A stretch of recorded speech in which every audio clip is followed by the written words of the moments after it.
Hello, I'm Melissa Crook. Welcome to this week's F.E.E.L podcast episode, a little rule breaking and a lot of healthy living with Marjorie Burns. Our ways to engage this week with this episode are as follows. Think of some character traits for yourself, starting small if you prefer, such as funny, smart, kind, etc. Then dig a little deeper into your layers and what your thoughts are, rather than are these traits someone else has maybe given to you. Even if they seem like an oxymoron, stay true to yourself and get creative. Take the first step of your journey to accept the layered aspects of yourself and embrace all of your beautiful, complex layers.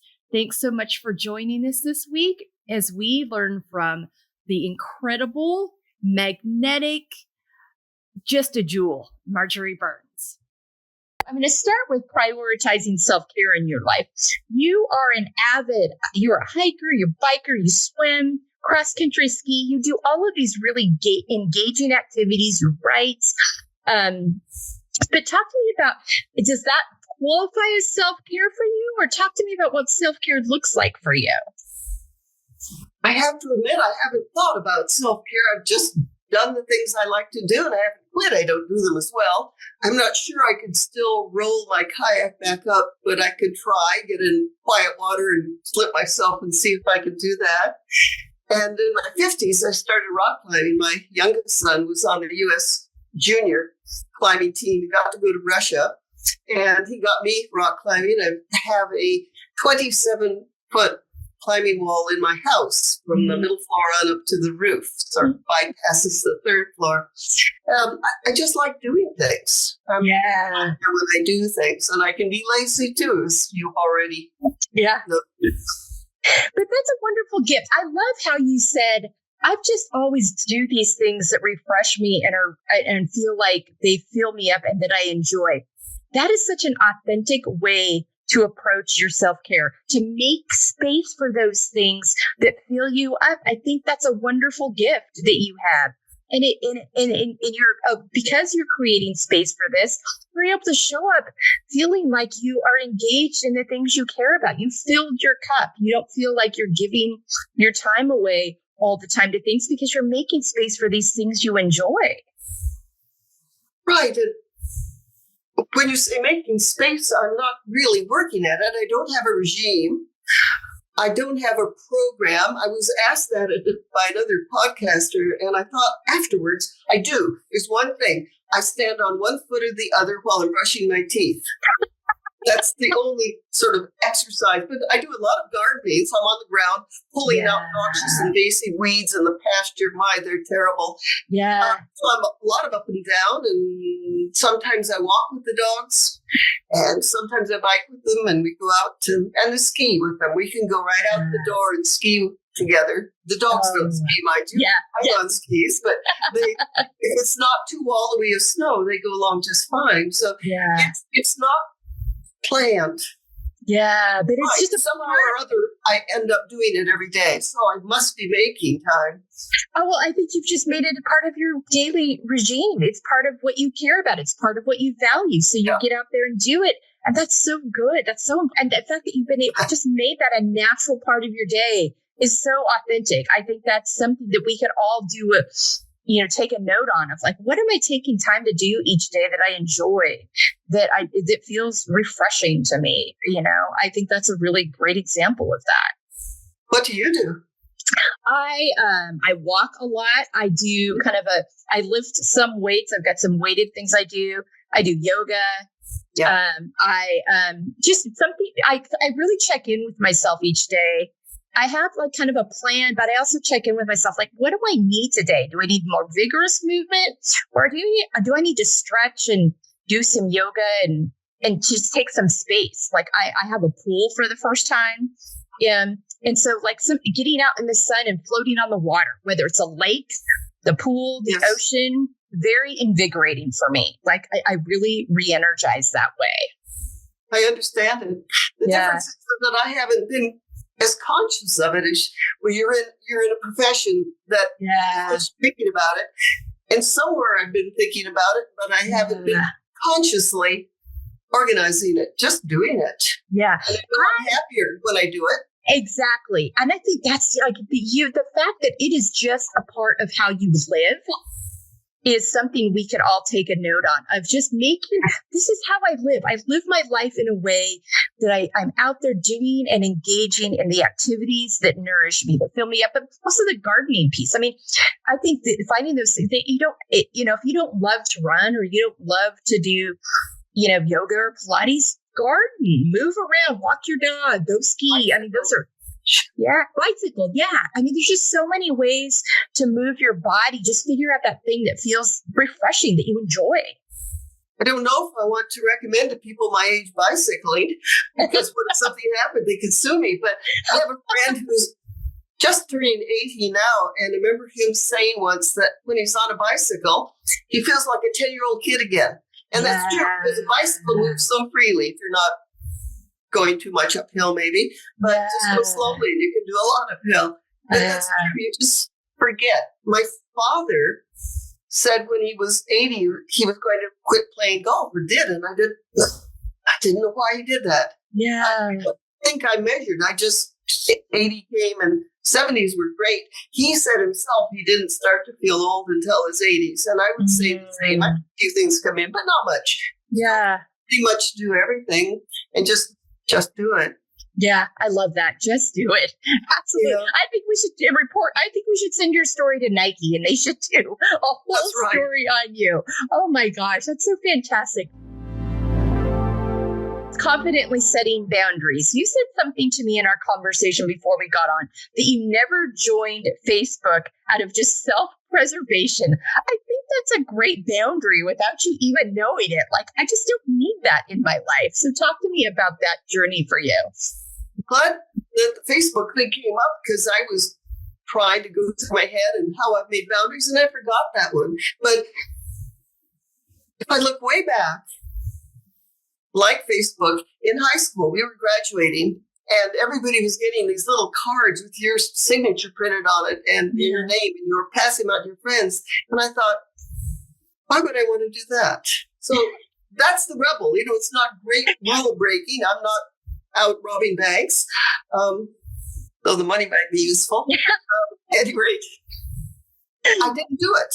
Yeah. So I go back and see, I have thought for myself, and I didn't go around telling other people. Sure. Also, they would have rally assemblies and take us out of class, and we would have go down to the big auditorium, and we would practice G-R-A-N-T, Grant High School. Oh. We were supposed to stand up, and I remember by the time I was maybe junior or senior, I wouldn't stand up. I just thought, this is silly, getting out of class to practice it. So I guess some of my boundaries have been a little bit of rule breaking. Yeah. But I don't break a rule without noticing it. If I drive in against the arrow on a supermarket parking lot, I'm aware that I'm doing it. The guilt is very minor, but I do notice it. Oh my gosh, those are great. I love you. Just listen to yourself. You're like, I don't need to do that. I think that's just such a great way to honor yourself and trust yourself and your intuition. I'm like, I'm not hurting anybody with this. Not doing any. That's a good point. You're not hurting anyone.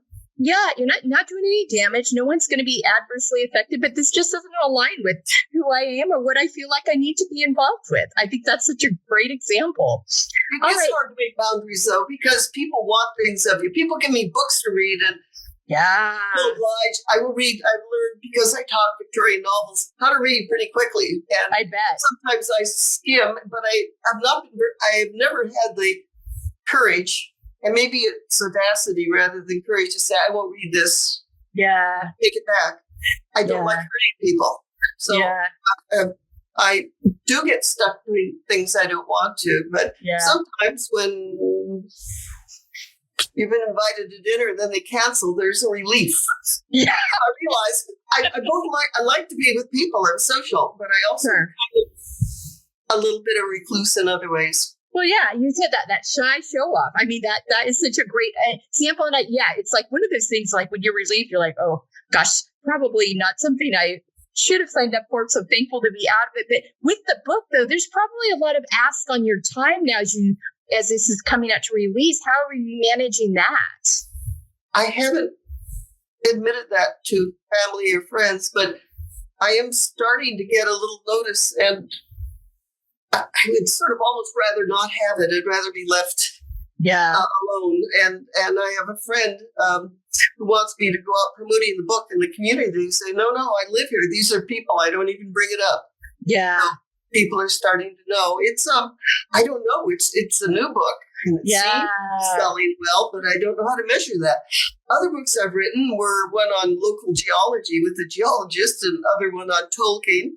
Yes. Those books, you just write them and the publisher puts them out. But this book is requiring a certain sort of attention. Yeah. I gave talks on the other books, but it wasn't so prevalent. Yeah. I'm good. I'll have to ask me that in a year. Okay.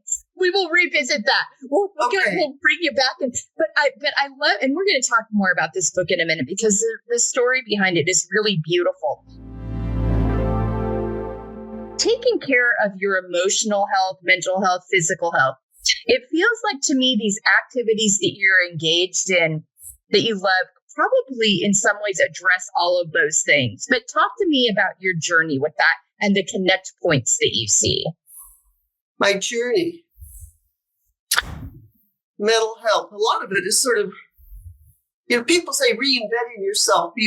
I don't think a person does. I don't think our life is a bus stop where we get off. It's a train where everything you were is still with you. Yeah. And publicists for my book say I did a total career pivot to write a book. And I'm going, I taught literature for all this time. Right. I've been writing the book for 19 years because I'm back and forth. Now I'm full time on it.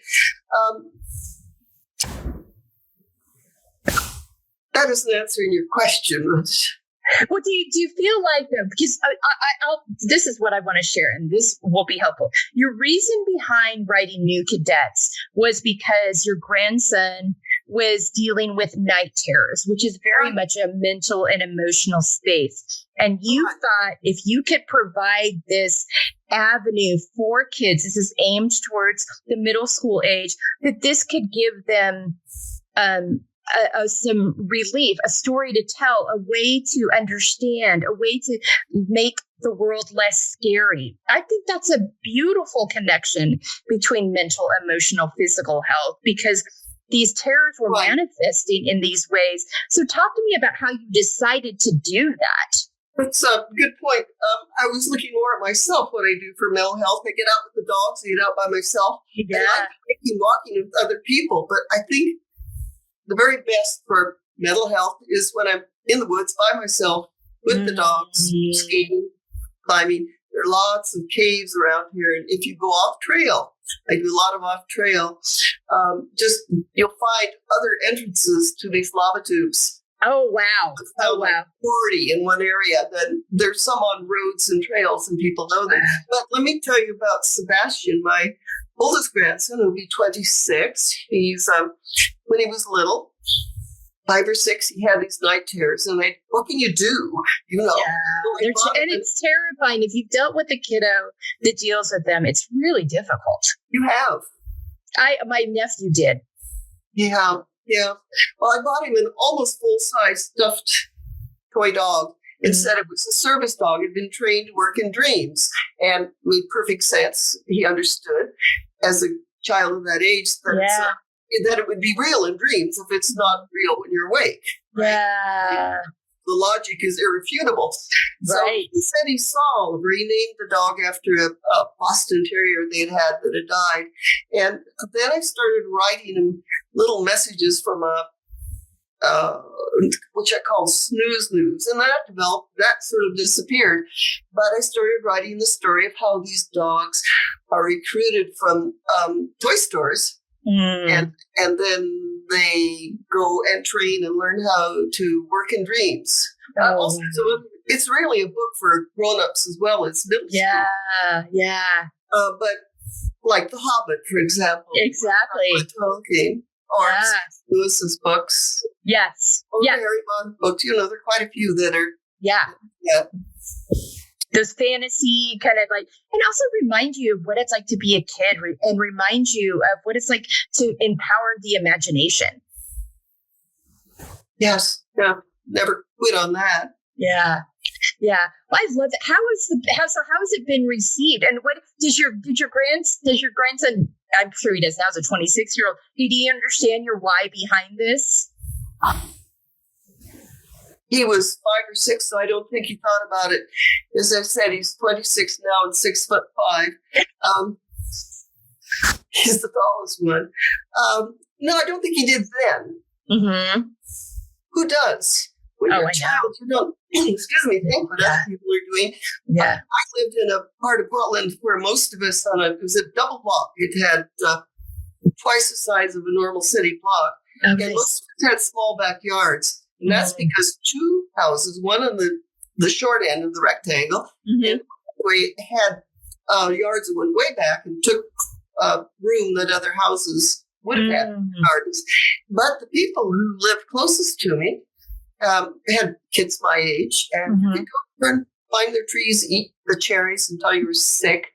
Yeah. And it was total freedom. You didn't have to knock on the door and get and that gave me something. That gave me freedom and a chance to have an imagination. And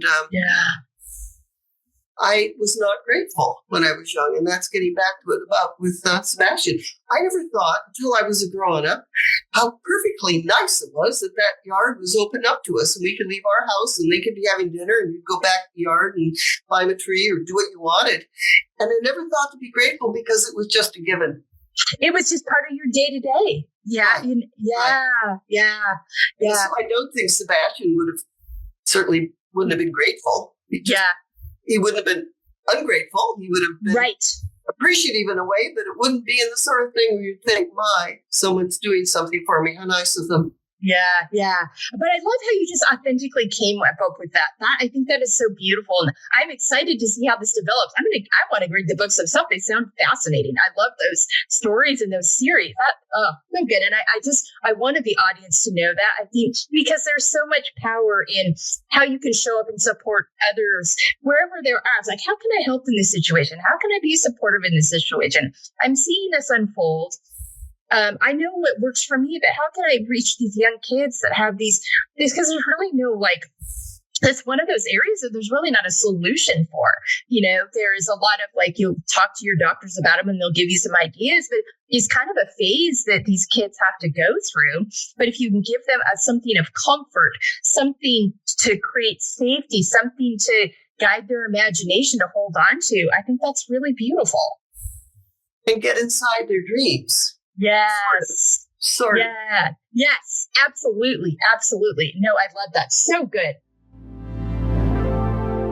How we can support ourselves and other women in living unapologetically. Your life has done this as a professor, as a writer. Just the books and the teaching.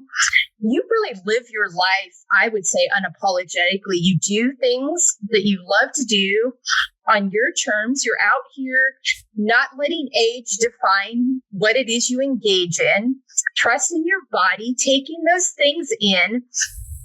And I think that in itself is an example of what it's like to live and thrive unapologetically. I mean, going back to your rule-abiding rebel. I think that's the perfect. So you've lived your life like this. What would you say to somebody, your grandkids, great-grandkids, about living life the way you have unapologetically? I don't think we start out, well, maybe as infants, and then we get knocked down and we have to learn to abide and to get along with the rest of the world. Yeah. I have a memory when I was a young woman, maybe late teens and in my 20s, that I walked down the sidewalk and I'd feel it's not my sidewalk, kind of apologetic that I'm there. And then I became aware I was thinking that, and I thought I didn't like it. Now, mind you, I'd already done things like not getting those little cards for graduation or sitting through the practice your school football cheer. But But I was aware that I didn't feel the world was mine. And maybe even thinking about it made the difference. That it's as much my sidewalk as it is anybody else. It doesn't mean I'm not going to step aside if you need to step aside. But, Sure. What do you do for other people to teach them that they can be open to do what they want? Well, as a professor, sure. And I still have friends with a lot of the students. Yeah. And listen to friends. And I've never had the urge to control other people. So maybe, and thought about this before, that makes me a pretty good listener. And people can talk to me without having me say, well, what you ought to do. Yes. Just listen and just be there for. But I think you model how you live. You model living unapologetically. So I think in so many ways, you don't even have to speak because they just observe your life and see that. And that in itself, how you live, how you show up, I think in so many ways is an invitation to others of like, ooh, I want to have that quality of life. I want to feel that freedom to explore and do these things and not let my age or time be an inhibitor to that. So I think you model it so well by the way you live. Or your gender. So we can't escape those things. There are things that you can't escape. Yeah. Yeah, absolutely. And be mindful of that too. It's like, okay, how am I going to approach this and handle this? I think it's so wonderful. Mm-hmm. Did you have other examples in your life that were like, I didn't put those limits on age? Because so many people I've seen they get to a certain point and just decide they shouldn't be doing this anymore rather than listening to their bodies and be like, wait a minute, there's no reason for me to not continue engaging in these things I love. Did you have other examples in your life before you, or is that just something that's in you as part of your rule abiding rebel? I guess so. My parents in their 70s went to the beach, which you'll understand beaches being a hard person. Yeah. And the tide came in and they couldn't get back to the trail they'd come out on. And they climbed up the banks of the beach through the salal bushes. And if you know what salal bushes are like, they're hardy, stiff. You really have to push through them. And they climbed way up and they were so proud. And then it's another beach one. My mother said they were visited at the beach and she looked out and saw Japanese green fish float. They made from glass. Collect them. And it was floating in the waves or back and forth. And so she left lunch, left my father and went down there. And another woman showed up, was watching it, a much younger woman who was hoping the waves would bring it in. Mm-hmm. And they didn't. So my mother waited out. She's about waited out into the waves some distance and got it. I don't know whether she gave it to the woman who was there. Wow, I love that. Oh my gosh. So you had great role models too. Like, just go do it. Just go do it. I love that. So good. All right. Exactly. Why not? So good. Yes.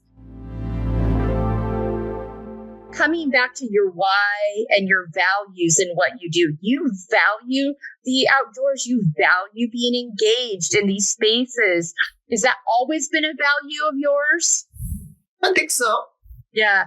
And you stated so beautifully your why behind the book earlier of, I think there's something I can do here and maybe I can help other kids too.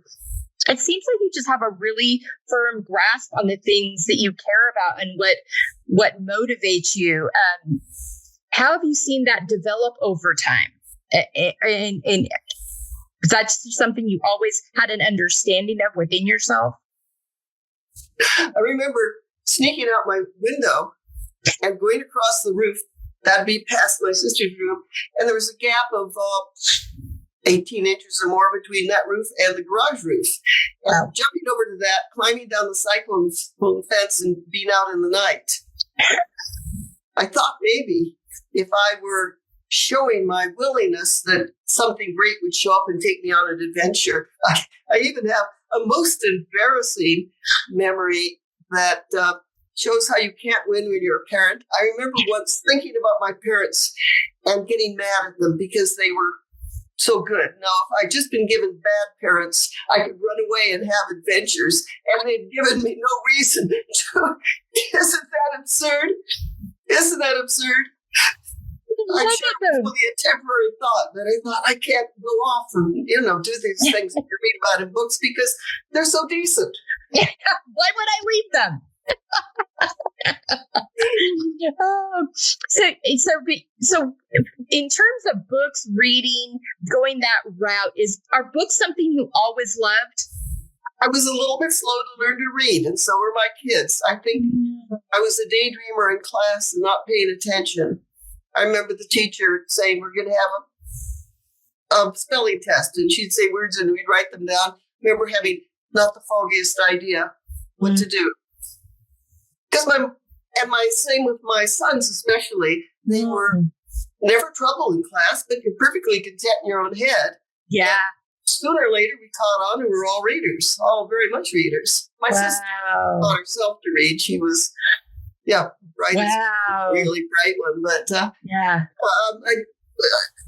by the time I would say fourth grade, I was really reading. Maybe I don't know. I'm guessing. Yeah. I read lots and lots of books when I was young, and my father would read to me the Oz books. Oh, yeah. Wow. So you got to Berkeley and you decided to go down this road. What do you think led you there? To Berkeley, and then choosing what you were going to major in and go into. Well, it was a little more complicated. I was returned. I'd lived other places. My first husband, and even been at West Point. I got to teach a bit. Wow.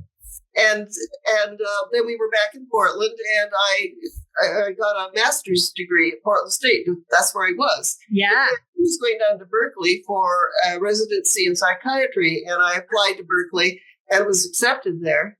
Wow. And at that point, I knew I wanted to deal with literature, my master's. Then I got a master's at Berkeley, and so I actually have 2 MAs and a PhD and a BA. Yeah. Once met a really arrogant man who was asking all the men, I was the only woman there, what the men did. And then he turned to me with this sort of benign, condescending look, and what degrees do you have? And I said, I didn't have the PhD quite yet. And I said, I have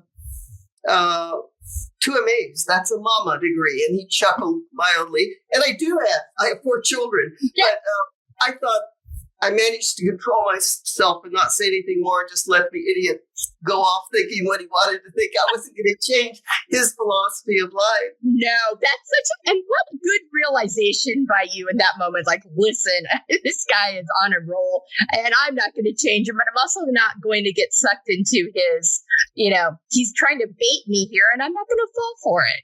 If you really look inside yourself, you have to admit, if somebody later told him I was earning a PhD and had 2 masters, I wouldn't have minded if someone else had said it, but it just would have looked weak. Yeah. Lacking in confidence to say, well, I have 2 MAs, Yeah. So yes. I love that. He probably never, of course, found that out, but Yeah. I love that. That's so good. I love and the confidence that you had in that. Why teaching? Why did you decide to teach?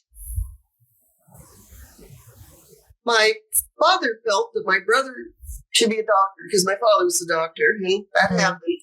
And that my mother had been a teacher in high school, way out in Eastern Oregon, in a town named Hereford, which tells you. Oh, yes.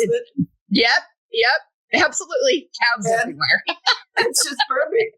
I've been there. It was fun to be there. But the women should be teachers. The one male in the family would be a doctor. My sister and I both ended up teaching, and she taught journalism. My sister at Berkeley, and journalism mainly. So he didn't think women should be nurses because, as a doctor, he'd seen some other doctors disrespect nurses. They knew too much, you see, about things. Yeah. About. So it was sort of there, but it was laid out for us. But I didn't mind it. It's fun. Yeah. Yeah. It's fun to prepare to get your brain back up on things. And it's fun to look out at that classroom And when you've said something, they take it in. You can see it go in. And if you say something they don't get, it's as though it bounces off their eyes. Yeah. And I taught high school for 2 years in Montreal. That was pretty rough. Yeah. Families, one suicide and a few things, and murder. And, but I knew I didn't want to do that forever. And then I went back to graduate school and college teaching. Yeah. Yeah. Ideas. And the students are great. You get older students, they'll disagree with you very nicely. Yeah. Especially if you're teaching something like poetry. They might say, I don't think so. What do I have to go? Yeah. Yeah. Right. Yeah. And just continuing to be curious and being a learner, I think there's so much power in that. Accepting the layered aspects of ourselves. That's accepting all the parts of us. You, in your character traits, you have all these nuances in your descriptions about how they're kind of counter to each other, but yet they make perfect sense for you. So talk to me about accepting those parts of yourself, those layers that, yes, I'm this way, but I'm also that way. Talk to me about your journey with that.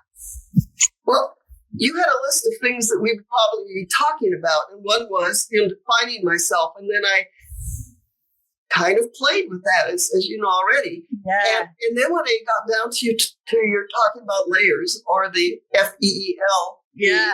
I realized you're there too, that we aren't simple. Yeah. And we're not just one thing. And the layers keep it interesting, don't they? Oh, they do. They absolutely do. They absolutely do. And you, I love how you've embraced yourself. Like, you know yourself so well. And you've accepted all those parts. You gave a great example earlier of just dealing with this chauvinistic professor and just knowing what it is you were and weren't going to say, and knowing yourself well enough, understanding, but also even within your dad recommending teaching, you took it to that next level, to that space in college and learning and being with students that you trusted and you pursued. Do you think you've always understood the complexities of yourself, or how did you come into just being so familiar and knowing that? So, because you seem to have such a great grasp on all your layers. I think I've already said this, that around 5th grade, we were taught introvert, extrovert, and I thought, and both, you can't quite say one or the other. Yeah. But I failed at it too. My story of that man who wanted to know what degrees I had and was chuckling and almost patting on my head. He didn't, but it felt like that's something that happened almost. Yeah. I'm not quite sure, but I failed. I handled that one well, but there are other times where I would have said, I am too okay. Yeah. And wanted to bring into the conversation something I've succeeded at. And then you dislike yourself a little bit for that. So you learn. It doesn't come all at once. I wasn't born an octogenarian. Yeah. And some of the people who want to talk about my book want to talk about that. But I'm not reinvented. I've grown. I've learned when I've done things I didn't like myself for doing. And then, so I grew to that. And we all slip. And sometimes I say to myself, well, I'll never make that mistake again. What I do is go invent a new one, invent a new mistake. You know? Yeah, and don't we all? But we all do. We all do. Yeah. Just people. Yes. And if we can accept that part of ourselves and just be like, this life is an experiment, and things aren't always going to, you're not always going to make the right decisions and best choices, but you'll learn from them. You're curious about it, and you're mindful of what to do moving forward, and take that kind of not neutral, but just empathetic life stance to it, and not be so hard on ourselves. I mean, I think on others, absolutely. But I think in my experience, it starts with you. Like, if you know that about yourself and understand that about yourself, you're much better equipped to give other people that grace and that understanding. Beautifully put. And I think it's when we're younger and lacking in confidence, though we deny it right and left, we wouldn't say that. Do we judge other people more harshly? Yeah. I think I definitely over time have learned to be curious rather than judgmental. And that's something I've just learned in the last 4 years. I mean, I'm 54. This is not something I got to immediately, but over time, and it started with myself. Yeah, like rather being judgmental of past choices, mistakes, all those things, started being curious about why and asking myself the right questions. And then that has enabled me to better be more open and empathetic and understanding to other people's stories, even if they're doing it and going about things in a different way than I would, or that I even agree with. I have a curiosity and an understanding and a why, rather than taking a judgment stance. But I learned that from myself first. Absolutely. Who was it? I don't remember. One of my sons was telling me, maybe it was a philosopher who said, if you really want to, or a psychologist, if you really want to understand people, read literature. And I have that advantage because it takes you into other people. The start of Anna Karenina opens up with a husband who's just seems like an absolute jerk. He wakes up and he's sleeping on the sofa, and that's right, his wife found out that he'd had an affair with the governor. So, you later see him in the book, he does very good things. He's mixed, and in literature teach you that. And I don't know if that helped me come to, I was still fairly young, maybe in my 20s, where I would think, you start to be irritated about something that someone's done. You think, where have I done similar things? That is not perfect. Yeah. And just, or to look at the opposite. The son I live with maybe does it more than I'd like. You say A and he will find why you might say B. You say B. But it's worthwhile, I do, thinking that. Yeah. We're talking about being, finding time for yourself, finding your own place. And yet the human race has needed sacrifice. You don't. I look at my tablet, all these people of how to do for yourself and how you deserve all these good things. Yes, no, we want time for ourselves. We don't want to be beaten down. You don't want to be a serf, a slave, or a housewife with no opportunities at all. And mind you, I've been a housewife, and that's fine too. But I'm talking about choice. If you're not appreciated, not valued for things that are essential, you do have to sacrifice. You do have to give things up to take care of your children. Yeah. You have to wake in the night for the new baby that's crying. And, absolutely. I read so much when people say, oh, it's so hard to be a mother or parent. And I think, there we go again. You just do it. You need to do it. You do it. And the human race would not have survived if we hadn't sacrificed. And yet, you do want to be who you are and have the chance to develop what you want to develop, whether it's baking or weaving or writing or whatever it is. Yeah. It's all good. Yeah. Doesn't make any sense. Yeah. This is such your life, the way you've that both end, the choice, and also sometimes we got to show up and get done what needs to be done. And the fact that life is nuanced. And it's multi-layered, and there's both of those things are involved and engaged with it. So great examples. Thanks so much for all of those. I think that's so great. When you look at your Finding Empowerment, Embracing Layers journey, which is what you've done, you've laid this out so beautifully just by how you live and how you show up in the world and the stories you've shared. How do you think this affects not only your relationship with yourself, which you seem very content with, but also your relationship with other people? And you've already touched on this. When you give yourself grace, when you understand the nuance of yourself, and the reading, the role that reading and literature has played in your understanding of people, I have to think that has impacted your relationships with other people as well. Oh, well, I hope so. If I play the game and thinking, when have I done something like this person is? It's irritating me, and if I listen and don't judge and don't want to correct them, even though I might think they're making a mistake. Yeah. I don't know if I do a slight nudging. I don't think I do. I think I generally hold back. It just makes it easier to be with other people. Yeah. Take them as much as you can as they are. And if they're really toxic, avoid them as much as possible. Yeah, those boundaries come into play. Right. Exactly. Well, that listening piece is so important too. And that's something I've had to work on my whole life and I'm still working on. That listening piece is really powerful. Yes, yeah. And I think it's harder when you're younger because you're so unsure of yourself. You want to put yourself out and your ideas out. Yeah, that insecurity piece, making sure you're heard instead of being confident that you'll have your time and space. And sometimes this person just needs that ear and that being heard themselves. I think that's a great example of that. I think those are things we grow into as we experience more life and just become more comfortable. Yeah, with who we are. Well, you've certainly displayed that. We are down to the rapid fire. Name 5 activities that nourish you. Activities. Well, exploring. And that's almost the container because it's kayaking and biking and writing and reading and being with new people and learning new things. I'm taking small risks. Yeah. My son who lives with me now said he likes activities that are a little bit dangerous, but not too much. Rock climbing, you're on a rope. Things can happen.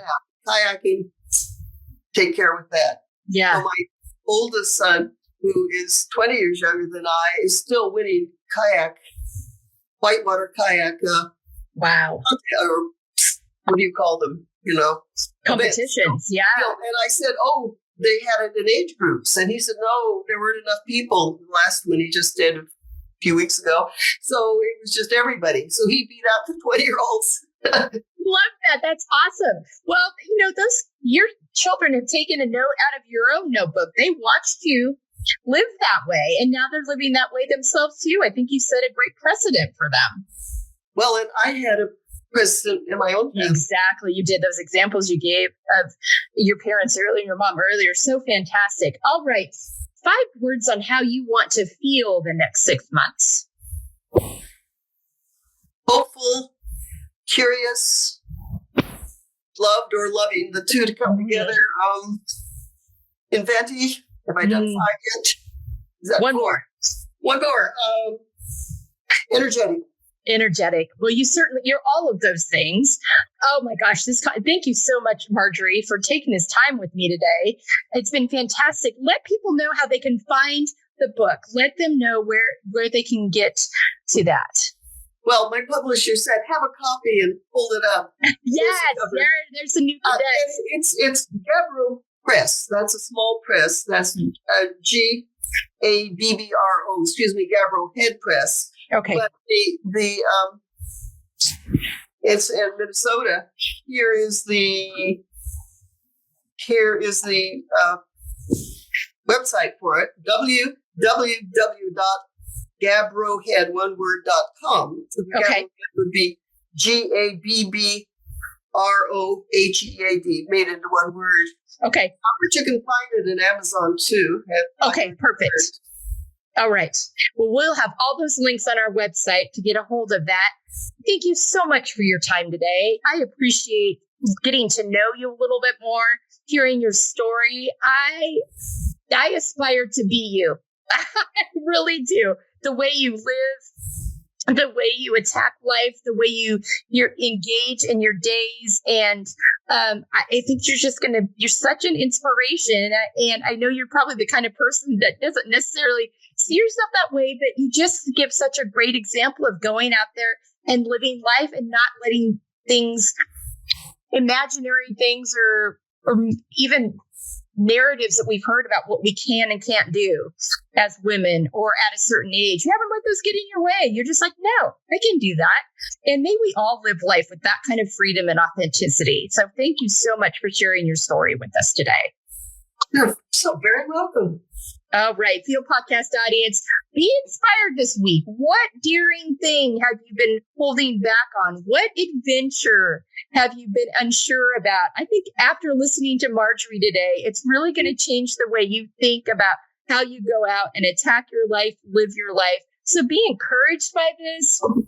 ask yourself these questions. What are those activities that nourish you, that you need to make some space and time for? Thank you again, Marjorie, for your time today. Thank you. And F.E.E.L Podcast audience, be inspired by this and have a great week.